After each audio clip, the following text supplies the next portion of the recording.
Well, I'm joined now by sports analysts Ben Owadia and Ernest Opuni. Gentlemen, welcome. Let's talk about last night's game. Ernest, it was always going to be a very difficult and emotional night following what's happened in Manchester this week. But you've got to say, Jose Mourinho and his team handled it very professionally. And that's probably the right word, professionally. I mean, there's a huge amount of emotion that was swirling around. And a bit of a roller coaster, really, from being really hyped up about a football match to where you wouldn't have blamed them if they said didn't feel like it mattered anymore, to where they actually managed to bring themselves to bear on a game where they were favourites, they were more experienced, they certainly had a bit more know-how than Ajax, but it would have been easy for them to have not had that eye on the ball. So on that particular front, pragmatic, I suppose that's a word you associate with Mourinho, and but not a match that is going to probably live in the memory for them purely because of the football, I wouldn't have thought. Of course, I mean, football is kind of insignificant following those attacks. But, you know, talking about the game, Ben, United never really looked to be in any real danger. Ajax had plenty of possession, played some nice, pretty passing, but they never really threatened the United goal, did they? This actually reminds me of the 1974 World Cup final between Germany and Holland. Because remember, Holland were coming in, the total football, passing and everything. And again, it was so similar because in that final, Holland played all their pretty football, a lot of passing, but who won the game? Germany. Because Germany took their chances. And I think for United, for Mourinho, Ajax played exactly to their hands. Because whenever Ajax got into the final third, pass, another pass, another pass. And against a very well-drilled defensive team, that is just a cakewalk for them because all United did is they stood up, they didn't commit, and they made the tackle when they needed to. And for United, yes, you can say, okay, it was a deflected goal, it was lucky, but they took the shot, they took the initiative. Every time they had the ball, counter-attack, quick, direct, no dilly-dally. So just like for United, they were a team that came in there with a winning mentality. And for Peter Bosz to say, oh, the United contributed to a boring game, you lost the game. This is the results business. All I care about is the results. You lost the game. United won. So for Peter Bosz, sorry, your tactics were wrong for the game. And Paul Pogba and Henrik Mkhitaryan, the two goal scorers, two of the biggest buys for United. Yeah. Certainly Pogba, his transfer fears seem to have weighed down on him, but he really delivered tonight. And I think we can expect more from him next season. I think so, because I mean, irrespective of what the expectation was at the beginning of the season, it's very difficult to argue with this not being a successful one. And I think Mourinho's hand is actually quite strengthened by the fact that those are two players he brought in. He can make an argument for saying, I now want to shape the rest of the team around my own philosophy. Look what I did with a team that I didn't think was actually going to have the depth to handle the number of games. We're now in the Champions League. If you want the Premier League, we're going to have to strengthen. He's making a strong case, but those two are certainly going to be, I think, the backbone of a lot of his thinking going forward. And it'll be interesting to see what that means for certain other players in the squad as well. Obviously, Mourinho is claiming it's a successful season. Would you agree with him? The fact that they did finish sixth in the Premier League, but two major trophies, Champions League football next season.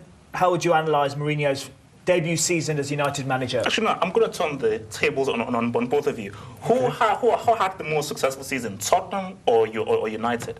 Yes, United finished sixth, but I won trophies. I want silverware. I want hardware. And I think that at the end of the day, you basically they came sixth, and that is not a good position based on how much money they spent.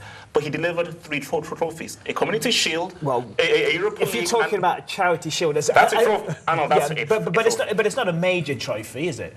It's not a major European trophy. I know. He showed up three fingers when they were celebrating. To show that I'm not asking Jose Mourinho. He's obviously going to say three trophies, unless you're his agent. Are you literally saying to me that the Charity Shield is a major trophy? It's not a major trophy. It's not a major trophy. It's a trophy. No, but I'm not asking that. I said, is it a major trophy? It's not a major trophy, but still, I still feel that it's a successful season because because at the end of the day, players want to get medals. They want to be able to go home and say, you know what, there's a medal on my mantelpiece. Yes, the Community Shield is not a major trophy, but at the end of the day, they will go there and there is something to commemorate that. Tottenham, what do you have? You've got nothing to show for your whole season. But Ernest, Spurs finished much closer to Chelsea. They were much more consistent in the Premier League. Are we saying that United now are just a cup team? Because surely Mourinho measures his own success, as he has done previously, with league titles. That's a really interesting point you raise. I mean, I think the reality is, in truth, United are not that far off where they actually finished. That notion of being in around sixth, if you look at what's above them. Are they a cup team? I don't think that's going to be enough, either for the club or for Mourinho. which is where I'm thinking about the notion of actually bolstering the squad, because they're going to want to push up over the top. But I do totally agree with you, Ben, in terms of nearly coming at the top of the Premier League versus actually winning something on a European stage, plus a local cup. They're in the same sort of position in the group phase, but with 2 trophies. And let's remember, it's only recently that winning the Europa League guaranteed Champions League football. If he'd won this 3 or 4 years ago, United would still not be in the Champions League. No. Doesn't Champions League football have to be a necessity for the world's richest club? Oh, no, definitely. It's a must, but Arnold, he knew this beforehand. So this was all part of Mourinho's grand plan. Hence why he rested players, because he knew that, you know what, I'm saving players for the Europa League final, which I was going to win. And Arnold, I told you he was going to win. You should have listened to me. And hence why he won it, and now he's in the Champions League. But then you also did say that Arsenal will finish in the top 4. Well, but for the moment, that's not on the agenda, so I don't know why you always bring it up, but there you go. We'll have to leave it there, thank you. Still to come on the programme, more football, including, is this the end for Rooney? England's record goal scorer has once again been left out of the national squad.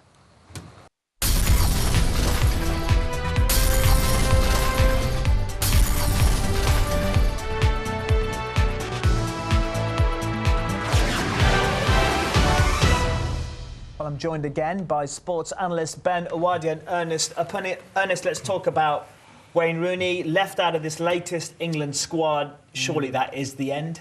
For his international career, certainly. 119 games, 53 goals. He's been there since 2003.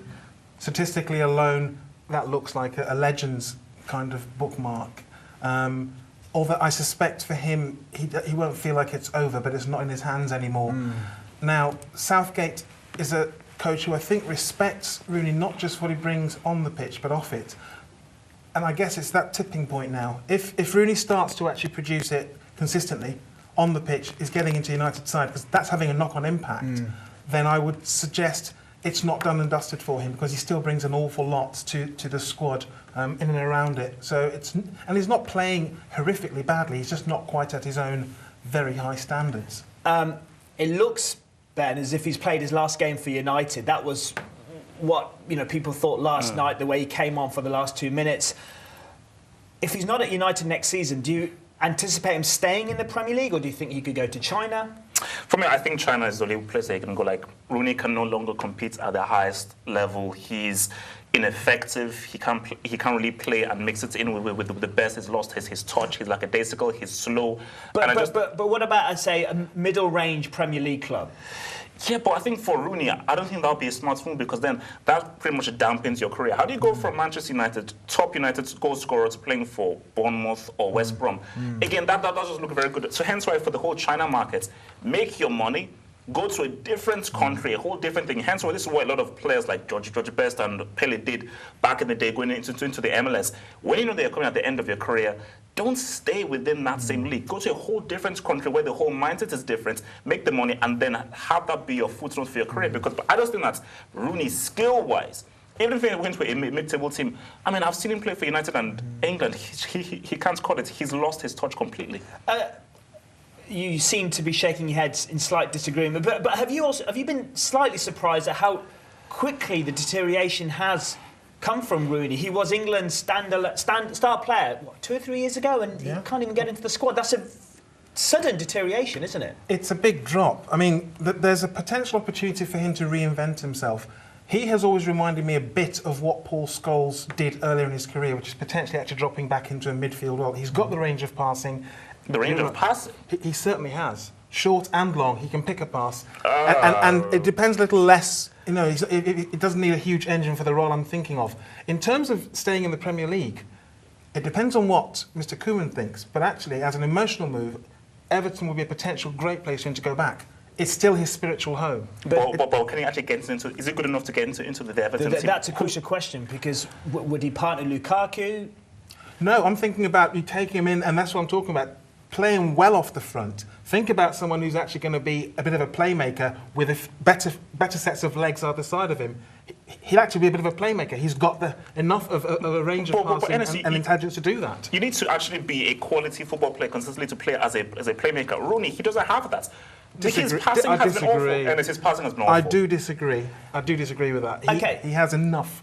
Okay, let me just butt in quickly. How would you analyse his career, Ben. He's England's record goal scorer, Manchester United's record goal scorer. It'll take some doing to break those two records, won't it? Ultimately a failure, because again, so much was promised of him back in 2004. How many World Cup goals did he score? What impact did he make internationally? Every time he was at United, he was always the Robin to someone else's Batman. He was always the sideshow to Cristiano, the sideshow to Van Nistelrooy. He was always the sideshow. So Rooney, yes, you have all these records. You never really achieved anything individually. So again, a lot of promise ultimately failed to really live up to its potential. OK, we'll have to leave that. I'm pretty sure that Ernest disagrees with you, Ben. But for the moment, thank you. Still to come on the programme, Lewis Hamilton sets the pace ahead of the Monaco Grand Prix. Among his rivals, Jenson Button, who's back for one race only. The details in a moment.